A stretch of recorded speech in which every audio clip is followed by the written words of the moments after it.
aku kembali kepada Bapakku dan berkata, Bapakku telah berdosa terhadap surga dan Bapa.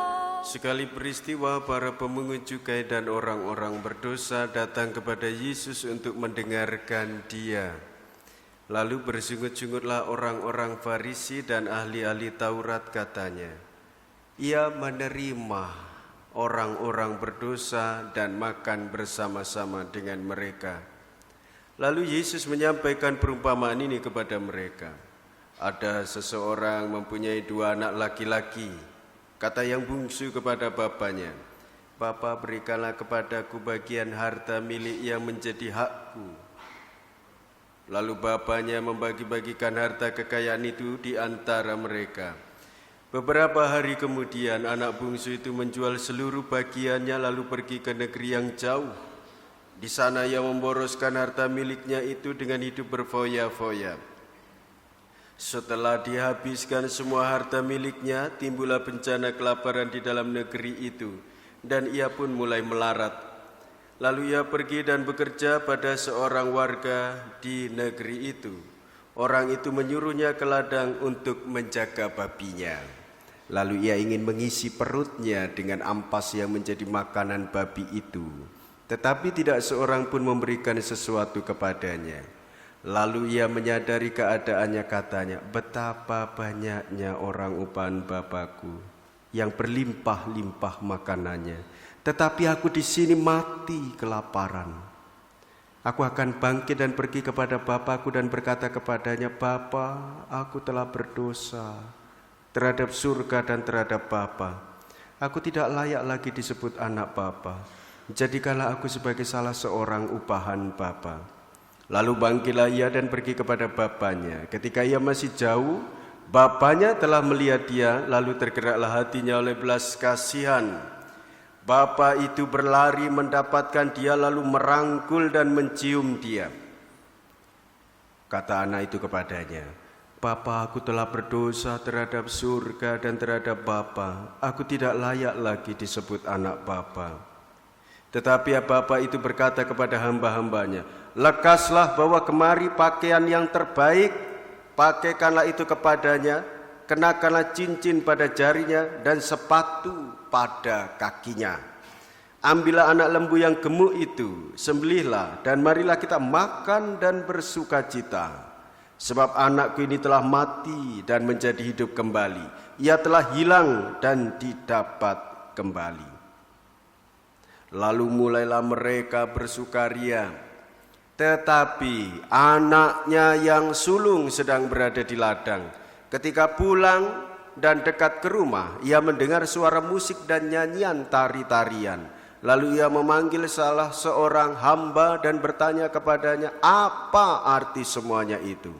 Jawab hamba itu, adikmu telah kembali dan ayahmu telah menyembelih anak lembu gemuk, karena ia mendapatkan kembali anak itu dalam keadaan sehat. Maka marahlah anak sulung itu dan ia tidak mau masuk. Lalu bapaknya keluar dan membujuk dia.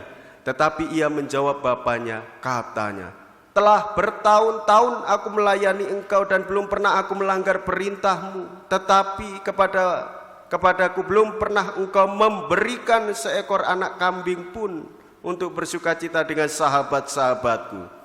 Tetapi baru saja datang anakmu yang telah memboroskan harta kekayaanmu bersama dengan pelacur-pelacur.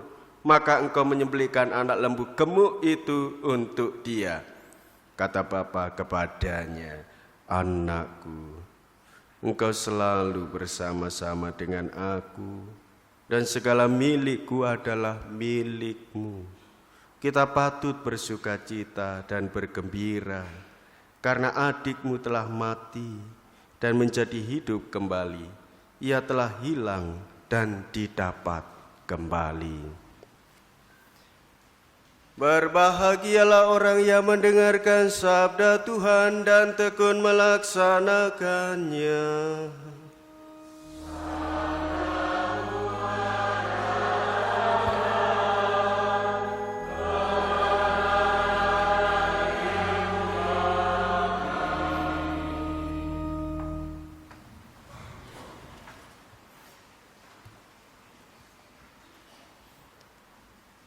Bapak Ibu Saudara-saudari, kita bersyukur hari ini kita memasuki minggu keempat Prapaskah Letari.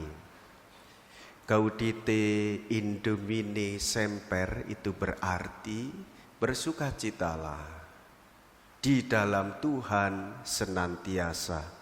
Hari ini Tuhan Yesus memberikan kabar sukacita dan diteruskan oleh Gereja Katolik hingga hari ini terbuka kepada setiap orang, mencintai setiap orang.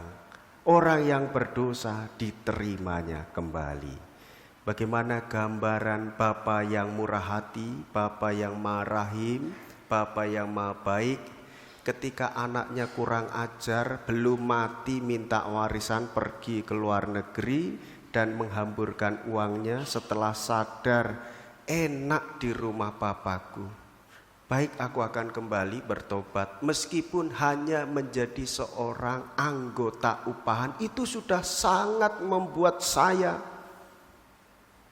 senang, gembira, dan bersukacita. Apa yang terjadi? Reaksi gambaran seorang bapa. Dari jauh bapa lari, pergi menghampiri, memeluk dan mencium. Siapa yang tidak akan terenyuh jika itu terjadi pada kehidupan kita? Kita hanya diberi kata maaf. Ya, saya memaafkan, tidak apa-apa yang lalu. Aduh, langsung air mata itu akan mengucur di pipi, bres, kayak udan deres, bres, langsung di hati langsung nyes. Utangi piye? Amblas. Persoalan dulu hilang dan tidak ada lagi. Anak yang berdosa pergi masuk, anak sulung yang berada di dalam bersama dengan Bapa, milikku milikmu. Semua yang ada aku berikan kepada, malah keluar. Nah, itu akan terjadi pada diri kita jikalau kita ini melihat orang berdosa masuk dan mohon ampun, kita iri. Kok enak? Saya 1 tahun lebih, bahkan 2 tahun, 3 tahun gak dibaptis-baptis. Dia langsung dibaptis. Hari ini saya baptis. Tidak tahu alasannya apa, dibaptis. Apa Romo alasan? Sakit. Lalu Romo bagaimana? Ya dibaptis, masa mengikuti pelajaran, menghafalkan doa-doa? Tidak, baptis. Udah. Gereja selalu terbuka. Dan kita yang sudah lama beriman Katolik, kok enak dia? Gak tanda tangan di ketua lingkungan, gak melok doa lingkungan, langsung baptis. Aku bentino gegeran golek ketua lingkungan. Wis soleh ketemu Romo yo angel pisan. Kita yang di dalam kehilangan kesadaran bagaimana kita ini mengalami kasih dari Tuhan. Segar hari ini Tuhan mengampuni. 1. Jika kita merasa tidak berbuat dosa dan kita selalu berjalan di jalan yang benar, hidup menderita, prihatin bersama-sama dengan Tuhan, Tuhan katakan, yang aku miliki milikmu. Rahmat, hidup, anugerah, berkat, kasih, mengampuni, memaafkan, itu milikmu sebagai orang beriman. Maka jangan pelit untuk memberikan maaf, jangan pelit untuk mengampuni kepada orang yang bersalah kepada dirimu. Apalah arti harta, apalah arti gengsi, apalah arti kehormatan kalau kita tidak memberikan pelayanan kepada setiap orang. Maka bagus hari ini Gereja Katolik mengajak kita bergembira. Sebab apa? Kita diajak bergembira sebab Tuhan lebih dahulu datang untuk memberikan cinta dan pengampunan. Maka kita yang sudah sadar menerima cinta dan pengampunan, hendaklah pergi memberikan cinta kasih dan kata maaf kepada setiap orang. Maka bagus ini. dari sebelum-sebelumnya. Prapaskah nuansanya suram, prihatin, karena puasa, karena pantang, lesu, ya, berat sekali menanggung dosa. Kita diingatkan, pink, rose itu bunga mawar, itu memang melambangkan keindahan, kecantikan hati, ketulusan batin untuk mengikhlaskan semuanya. Beban yang ada di dalam diri dilepas. Dan juga mudah untuk menerima setiap orang. Dan pink ini nuansa merah muda, keceriaan, kebahagiaan.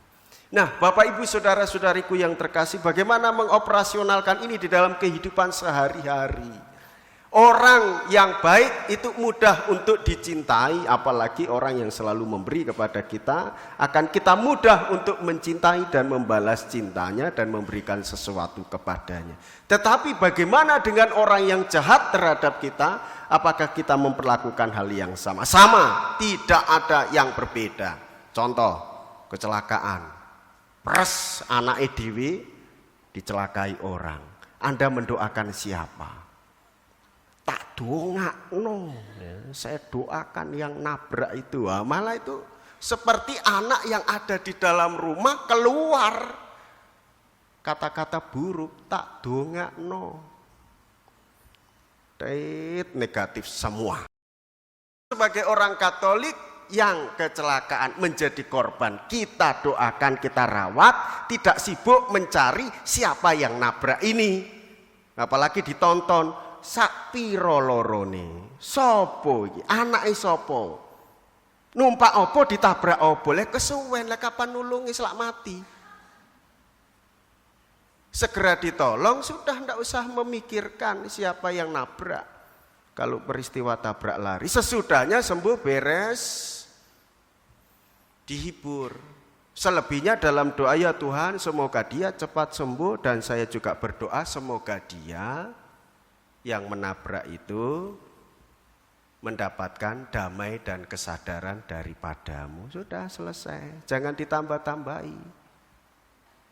Dicelakai dengan doa-doa kita. Oh, anak nuwakal, dongakno sesuk gede angel rabi, lho ya repot.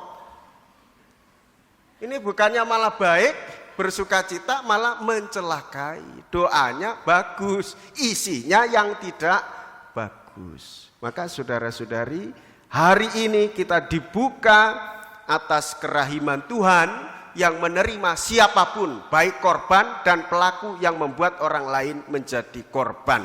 Maka kita mendoakan semuanya tanpa pilih kasih, sebab Allah Bapa menerima anak bungsu dan juga Allah Bapa menerima anak sulung. Diberi kesadaran, milikku juga milikmu. Tuhan Yesus memberkati kita semua.